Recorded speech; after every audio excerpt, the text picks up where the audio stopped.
Lectura del primer libro de Samuel. En aquellos días Saúl tomó 3000 hombres escogidos de todo Israel y marchó en busca de David y su gente frente a Suré a Yelín. Llegó a un corral de ovejas junto al camino, donde había una cueva. Saúl entró a hacer sus necesidades mientras David y sus hombres se encontraban al fondo de la cueva. Los hombres de David le dijeron: «Este es el día del que te dijo el Señor: yo entregaré a tus enemigos en tu mano. Haz con él lo que te parezca mejor». David se levantó y cortó, sin ser visto, la orla del manto de Saúl. Después de ello, sintió pesar por haber cortado la orla del manto de Saúl y dijo a sus hombres: «El Señor me libre de obrar así contra mi amo, el ungido del Señor, alargando mi mano contra él, pues el ungido del Señor». David disuadió a sus hombres con esas palabras y no les dejó alzarse contra Saúl. Este salió de la cueva y siguió su camino. A continuación David se levantó, salió de la cueva y gritó detrás de Saúl: «¡Oh, rey, mi señor!». Saúl miró hacia atrás. David se inclinó rostro a tierra y se postró, y dijo a Saúl: «¿Por qué haces caso a las palabras que dice la gente? David busca tu desgracia. Tus ojos han visto hoy mismo en la cueva que el Señor te ha entregado en mi mano. Han hablado de matarte, pero te he perdonado diciéndome: no alargaré mi mano contra mi amo, pues es el ungido del Señor. Padre mío, mira por un momento la orla de tu manto en mi mano. Si la he cortado y no te he matado, comprenderás bien que no hay en mí ni maldad ni culpa y que no te he ofendido. Tú, en cambio, estás buscando mi vida para arrebatármela. Que el Señor juzgue entre los dos y me haga justicia, pero mi mano no estará contra ti. Como dice el antiguo proverbio: de los malos sale maldad, pero en mí no hay maldad. ¿A quién has salido a buscar, el rey de Israel? ¿A quién persigues? ¿A un perro muerto? ¿A una simple pulga? El Señor sea juez y juzgue entre nosotros. Juzgará, defenderá mi causa y me hará justicia, librándome de tu mano». Cuando David acabó de dirigir estas palabras a Saúl, éste dijo: «¿Es esta tu voz, David, hijo mío?». Saúl levantó la voz llorando y siguió diciendo: «Eres mejor que yo, pues tú me tratas bien, mientras que yo te trato mal. Hoy has puesto de manifiesto tu bondad para conmigo, pues el Señor me había puesto en tus manos y tú no me has matado. Si uno encuentra a su enemigo, ¿le deja seguir por las buenas el camino? Que el Señor te recompense el favor que hoy me has hecho. Ahora sé que has de reinar y que en tu mano se consolidará la realeza de Israel». Palabra de Dios. Te alabamos, Señor. Misericordia, Dios mío, misericordia. Misericordia, Dios mío, misericordia. Misericordia, Dios mío, misericordia. Que mi alma se refugia en ti. Me refugio a la sombra de tus alas, mientras pasa la calamidad. Misericordia, Dios mío, misericordia. Invoco al Dios Altísimo, al Dios que hace tanto por mí. Desde el cielo me enviará la salvación. Confundirá a los que ansían matarme. Enviará Dios su gracia y su lealtad. Misericordia, Dios mío, misericordia. Elévate sobre el cielo, Dios mío, y llene la tierra tu gloria, por tu bondad que es más grande que los cielos, por tu fidelidad que alcanza las nubes. Misericordia, Dios mío, misericordia. Aleluya, aleluya, aleluya. Dios estaba en Cristo reconciliando al mundo consigo y ha puesto en nosotros el mensaje de la reconciliación. Aleluya, aleluya, aleluya, aleluya.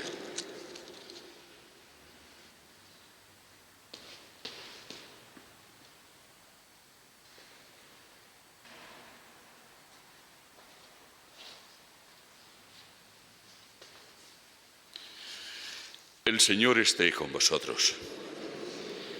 Lectura del Santo Evangelio según San Marcos. En aquel tiempo Jesús subió al monte, llamó a los que quiso y se fueron con él. E instituyó 12 para que estuvieran con él y para enviarlos a predicar, y que tuvieran autoridad para expulsar a los demonios. Simón, a quien puso el nombre de Pedro, Santiago el de Zebedeo y Juan, el hermano de Santiago, a quienes puso el nombre de Boanerges, es decir, los hijos del trueno, Andrés, Felipe, Bartolomé, Mateo, Tomás, Santiago el de Alfeo, Tadeo, Simón el de Caná y Judas Iscariote, el que lo entregó.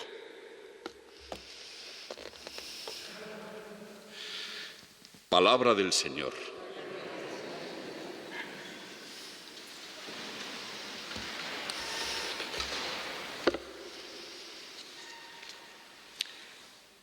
Las Sagradas Escrituras están llenas de personajes, de nombres, de protagonistas de la historia y en concreto en este caso de la historia de salvación que Dios ha ido realizando precisamente con estas personas y a través de estas personas.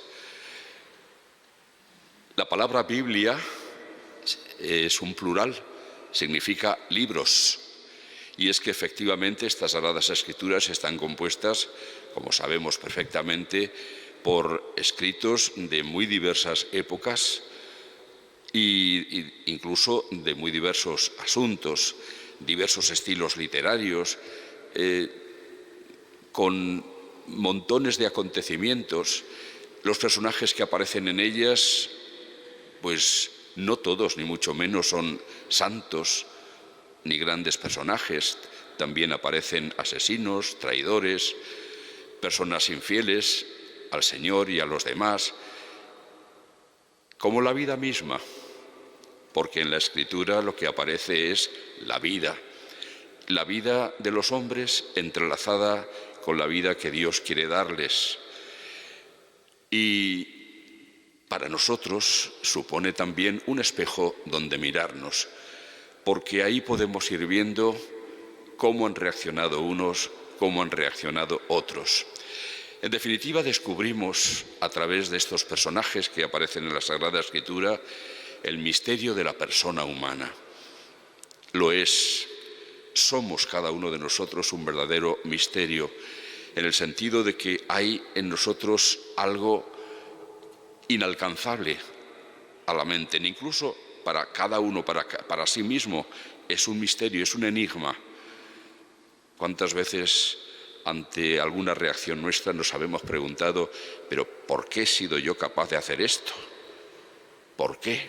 No nos entendemos, no sabemos ese misterio que hay en nosotros. ¿Por qué unas personas reaccionan unas veces en un sentido, el sentido del bien, y otras veces, sin embargo, se dejan arrastrar por el mal? Hemos escuchado ahora mismo en la lectura del Evangelio la llamada de Jesús a unos hombres. Llamó a los que quiso, nos dice San Marcos.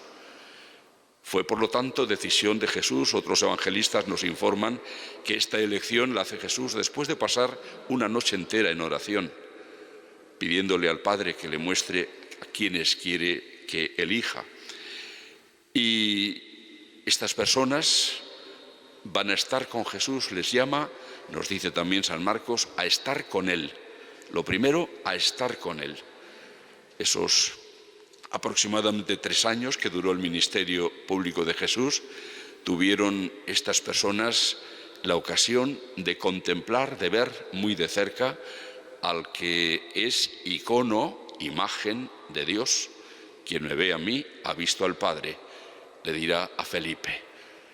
Tienen, por lo tanto, la ocasión de estar en contacto con el mismo Dios en la persona de su Hijo Jesús, y por lo tanto de comprender, de descubrir cómo es el corazón de Dios en lo que Jesús dice, sus parábolas, y sobre todo lo que Jesús hace el perdón de los pecados, el acercamiento a las personas que sufren, curación de enfermos, la preocupación por el bienestar de todos, pero también ver cómo acusa, sobre todo el pecado de hipocresía, que da la impresión el que más le molesta a Jesús, porque aleja a las personas de su posibilidad de curación. Quienes se autoengañan y pretenden engañar a los demás creyéndose buenos cuando en realidad son pecadores, están muy lejos de poderse curar. En cambio, los que se declaran pecadores porque lo comprenden, lo descubren, lo manifiestan, no lo ocultan, al menos tienen la posibilidad de estar en camino de curación y de salvación. Y por eso Jesús ha venido a llamar no a los que se creen justos, sino a los que se saben pecadores. Les ha venido a llamar no porque sean mejores que los demás, sino les ha venido a llamar a la curación y a la salvación. Entre estos 12 que elige Jesús, hay uno al que siempre en las listas se le señala como el que lo entregó. Misterios de la persona humana.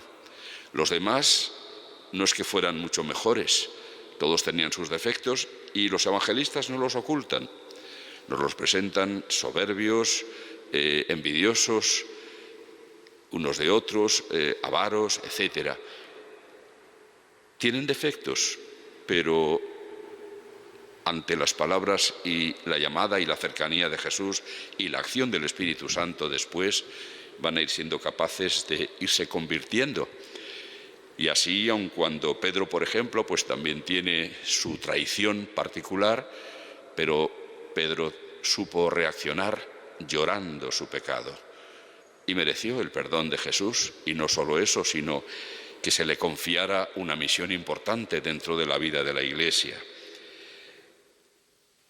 En la primera lectura hemos escuchado también un relato que no dejaba de tener su tinte cómico, donde aparecen fundamentalmente dos personajes, el primer y el segundo rey de Israel, Saúl y David. De nuevo, dos personas.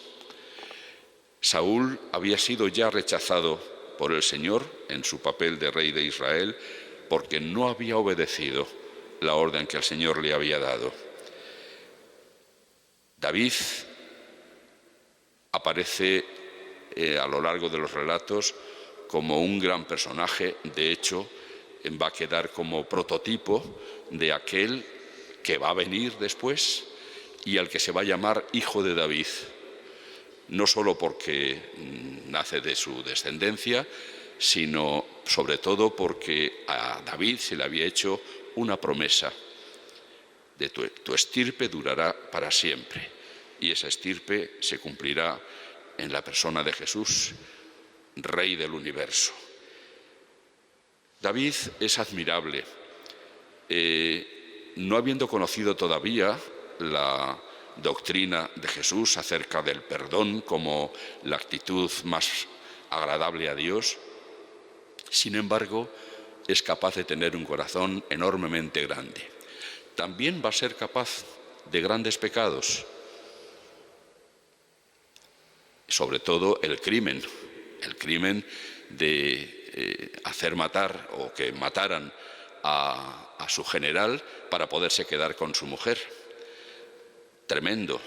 Hasta que no se lo hace ver el profeta, no se da cuenta del pecado que había cometido. Pero también es capaz de grandes arrepentimientos y sobre todo de tener un corazón grande para con los enemigos.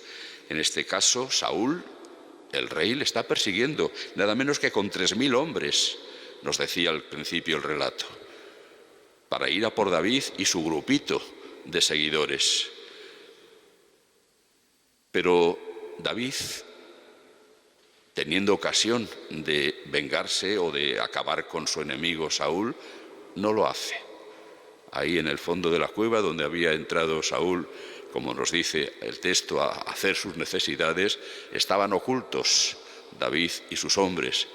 Le corta la orla del manto como prueba de que no quiere hacer nada contra el ungido del Señor, el que el Señor había elegido y consagrado como rey de Israel.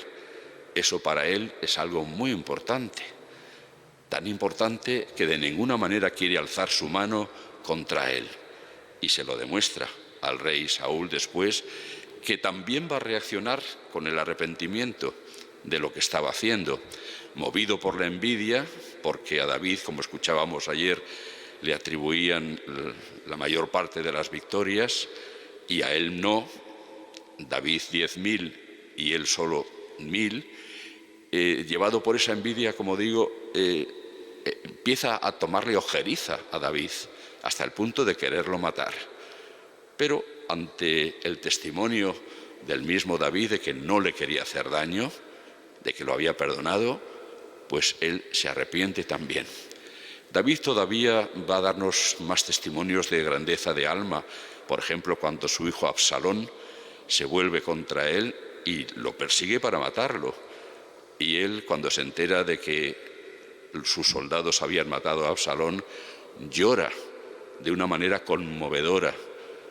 Hijo mío, Absalón, Absalón, hijo mío, ojalá hubiera sido yo el que hubiera muerto. Ahí está el misterio de las personas. Reaccionamos unas veces buscando el bien y otras nos dejamos arrastrar por el mal.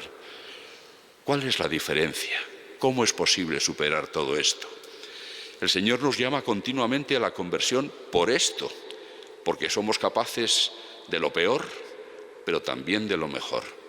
Y el Señor busca en nosotros ese crecimiento, busca en nosotros el que seamos capaces de pasar desde un estadio de egoísmo a un estado de generosidad. Eso se consigue fundamentalmente con la gracia de Dios, pero también aportando nuestro esfuerzo. Es el milagro que se produce cuando Dios interviene en una persona y esta persona colabora con él. Lo que para los hombres es imposible, contestará una vez Jesús, es posible para Dios. Dios y nosotros, cada uno de nosotros, podemos hacer lo que para nosotros solos es imposible. Aprendamos, pues, del testimonio de todas estas personas cuyas vidas aparecen reflejadas en las Sagradas Escrituras. Aprendamos de la palabra de Dios siempre, que nos invita a dar una respuesta favorable a Él, a lo que Él quiere hacer con nosotros y a través de nosotros. Cuando el mundo se olvida de Dios y le da la espalda, se condena a sí mismo a destruirse. Cuando el mundo, los seres humanos, son capaces de volverse hacia Dios, Dios con ellos puede hacer que todo mejore. Aprendamos pues la lección y pidamos, no nos cansemos de pedir, especialmente por esa intención que decía al principio, de la unidad de los cristianos, que para los seres humanos es imposible, pero que Dios puede conseguirlo aun cuando parezca que no puede ser.